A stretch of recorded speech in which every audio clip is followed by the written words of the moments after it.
The Rebel Capitalist Show.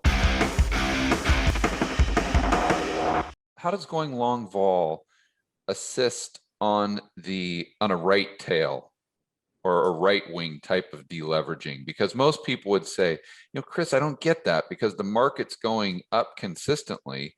How, even if it's through inflation, how is that going to increase the rate of volatility? Yeah, it's interesting. So most people look at volatility as being a pure left tail phenomenon. Yeah. Right? But let me give an example, and this is somewhat of an extreme example. I'm not necessarily predicting this would happen in the United States, but let's look at Germany beginning in 1919. Okay, so in 1919, the German stock market had a volatility that was very similar to where vol is today. The German stock market had a volatility of about 19%. It was a fairly stable stock market. In what year was that, Chris? 1919. Okay, got it. After World War I. So obviously there were these reparations they had to pay and everything else, but the German stock market was relatively stable, 19% vol, and that's about the volatility that the U.S. stock market has today. Well, when they began printing money in order to handle all of the debts and all the problems that they had, volatility started out at 19% in 1919. It would have risen all the way to 2,000% at the height of their hyperinflation. Right. So everyone thinks about volatility as being a market crash phenomenon.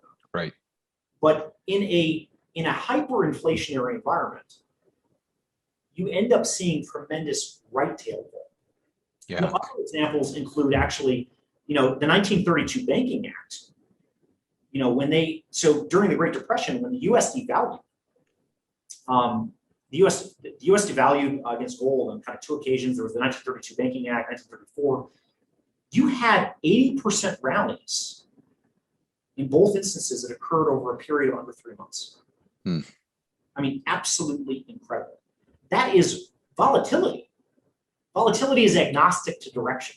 Right. Right or left tail. So all volatility does is ensure that something moves. So, but the other thing too is that some of the other strategies, like vol does tend to be or perform best in left tail environments, but you also have trend following in commodities does really, really well during those periods of intense inflation because you have tremendous right tail volatility in commodities. And that can be exploited in various ways. I want to also kind of, when we talk about this right-wing deleveraging, it's like this Crackup boom that Mises, I believe, referred to. And you just see anecdotal evidence of that absolutely everywhere, in my opinion. I think what a lot of people are thinking about right now is like, okay, Chris, we understand the Dragon portfolio, but we want to get your prediction on if we're going to get a right-wing event or a left-wing event, because unfortunately for the average Joe and Jane, it's very difficult for them to go long vol. It's far easier for them to go and trend follow commodities along with the other parts of the portfolio. So I want to get back to that in a second. But if you could only choose one, going back to probabilities, what do you see us going into? Do you see a 1970s type of event, or do you see a 1930s type of event in the next, 2, 3, 5 years? Well, I'll get to that in just a little bit. I don't like to predict, but I do have a kind of view on this a little bit. And I actually see a 1987 style event. Let me explain my reasoning on that. Okay. I am very sympathetic to this. Long vol is largely an institutional and a hedge fund strategy. Unfortunately, I scratch my head here because you can run a responsible portfolio and run a responsible, as we launch some of these ideas for qualified institutional investors and accredited investors. We do offer our products to accredited investors. But I'm so frustrated at regulators because, and I almost think the game is rigged against the average person. Because somehow these strategies, which are responsible strategies that are used by major institutions globally, should only be available to sophisticated institutions. Yet somehow an 18-year-old can buy Dogecoin or some sort of, pathetic, meme stock Right. on his iPhone. So I don't understand what they're thinking. But Artemis is actively working on ways to bring some of these ideas to the masses beyond just research papers. We offer products for accredited investors. We are working on ways to bring these solutions to retail investors. Well, that would be fantastic. Wow. That would be wildly popular. Stay tuned on it. Yeah, I can't wait. We're working on that problem. So, but speaking about my view, first of all, I like I said before, we like to prepare and not predict. Yeah, so right. We like to prepare and not predict. So, but of course, I do have some views on things. So looking forward, it's interesting. You go back to 1987, and what's fascinating about that time is that inflation started the year out at about 1.5%. Actually, incredible. Actually, in some instances, lower than where it was, prior to the COVID dynamics. Mm-hmm. It's kind of incredible. Inflation started out at 1.5%, beginning in the year in 1987. What we saw was a huge, very big rise in inflation over a short period of time. Inflation went up over 300 basis points in a period of about 6 months, starting in the beginning of 1987. I didn't know that. Why was that? I think there was just kind of the animal spirits, and also the Fed had been cutting rates. They had been cutting rates, trying to keep this bull market going. Okay. Back to monetary policy, right? Yeah, right. So they had been cutting rates, and then all of a sudden there was this big, quick spike up in inflation. And if you look at across financial history, when inflation spikes, it moves up fast. Mm-hmm. Doesn't tend to be transitory, not big spikes like that. What occurred is that inflation rose 300 basis points, 3%, over 3% in a very short amount of time at the beginning of 1987. Initially, markets cheered it. Markets loved it. The markets were up 36% that year through August. Mm-hmm. Huge move up. But the problem is that later that summer, interest rates began to rise. The 10-year began to rise, coupling with inflation. And we had a 300 basis point increase in the 10-year treasury and similar increases in the cost of corporate debt. And those rose from about 7% to 10%. So this is the problem with a cheap money regime. It's like a drug addict, right? It's a drug addict. And the problem at the end of the day is that you need, a drug addict will go into convulsions and it needs continuous stimulus. Well, in this sense, it's the corporate debt that the increase in rates that began to cause liquidity season. Well, how does this all tie into my macro view? Well, I actually think you get the inflation leading to another deflationary sucker punch. Because if we go back to 1987, what happened in 87? You had this booming stock market, increasing inflation, and increasing interest rates. And the stock market loved it until the end of August.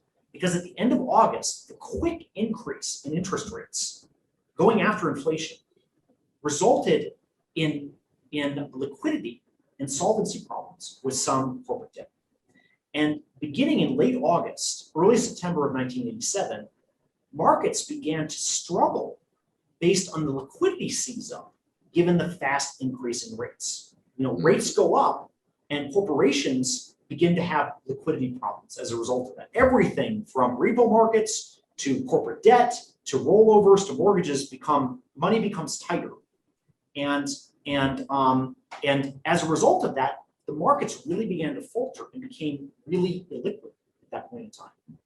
And so then that led into a big decline, a 10% decline that then exploded with this portfolio insurance. There's a portfolio insurance strategy. It was a systematic strategy. It was a short gamma strategy, actually. It's a short trend strategy in some ways. And the portfolio insurance caused the market to blow up and drop 20% in one day. Well, if you go back and you read the literature, everyone blames that collapse on everyone blames that collapse on portfolio insurance. Portfolio insurance, the way I like to look at this is portfolio insurance is like the nitroglycerin that caused the fire to explode. You could have nitroglycerin sitting, I could have a barrel of nitroglycerin sitting in my office, highly explosive. Right. Sit there for years on end and not explode because you need a fire, you need a flame. Well, what happened is that the flame, the fire started in the early part of 87 with the increase in inflation, the rapid increase in inflation leading to a rapid increase in interest rates. And that was the fire. That caused a liquidity seize up that then hit the nitroglycerin. The portfolio insurance, yeah. And that caused a massive explosion. Well, today, the problems are like that, but just even worse. Instead of portfolio insurance, we have $3 trillion plus of equity-linked short vol products out there that have only been enhanced based on the irresponsible actions of the Federal Reserve.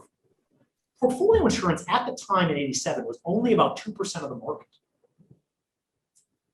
This global short vol trade, just focused in equities alone, is anywhere between 8 to 14% of the market. And when you talk, what are you talking about specifically, Chris? Give me an example. This includes strategies that delever whenever there is an increase in volatility. It's like a risk parity. A risk parity is an example of that. Okay. So risk parity is one element, and there's many different layers of this. Okay. It could include everything from risk parity to vol targeting. It could include short volatility strategies run by institutions. In fact, it actually, another framework in that is the share buybacks. The share buybacks, actually, believe it or not, most people don't know this, but the way share buybacks are implemented is literally through a short vol trade in the way that they're implemented through banks. So that's in many ways, like there's a literal or a true explicit short vol component to the share buyback framework. It's a little hard to go into that in detail on something like this. But the point being is all of these strategies have one thing in common, which is that they delever very, very quickly when there's an increase in volatility. That's a big problem. So that explains why we have like the violent move that we had in March. Because when all these strategies have to delever at once and there's no liquidity, all hell breaks loose. Right. So the problem is that existed in 87, but that is even bigger today than where it was in 87. Some of it's blown off after March, but they just reloaded it. And so if you get this big move higher in interest rates and inflation, that will cause corporate solvency problems and will cause liquidity problems. And anyone who's been reading my writing, we talk about the unholy trinity. What is the unholy trinity of markets? Solvency is one leg of that. Illiquidity is the other leg of that. And the top of that unholy trinity is volatility. So what happens if rates go up 300, 400 basis points very quickly? You're going to get solvency problems because of the difficulty to borrow at higher rates. The solvency problems will lead to illiquidity problems. And that will lead to volatility. And the higher volatility ignites the nitroglycerin of the global short vol trade, which can result in another very violent move. So I would not be surprised and this is what makes this so difficult. We may get this massive stagflationary push higher. But the thing to look out for is the velocity of interest rates. Now they've risen a good 100 basis points very, very quickly. Inflation obviously has risen much more than that. But if inflation stays where it is, and you get rising corporate borrowing rates, this will result in an illiquidity problem that can cause a deflationary pushback on markets. As far as asset prices, not consumer prices. That actually could be both, because the consumer prices might be later. Yeah. But so this is what I expect. So, like I say, the way we run our investment strategies, the way we try to put our clients' portfolios, we don't care. We want to prepare for all the scenarios, right? So, but I think this is what makes this so difficult. The question as to the future is, if we get that inflationary punch, the Fed can't do much during that inflationary punch. If inflation's running hot, they can't come in and save the day, really. They're limited to some degree. But if you get that inflationary punch and a deflationary sucker punch, what happens then? It's a policy choice. Yeah. That's the thing no one can predict, really. It depends who's in control, depends what they want to do. But do we go full all in MMT at that point? Do we go full all in handouts? Do we print money and do fiat and do we make the Fed's balance sheet legal tender? Given the income disparity and the social problems, I think anything's on the table. Yeah, so do I. This is what makes this so difficult.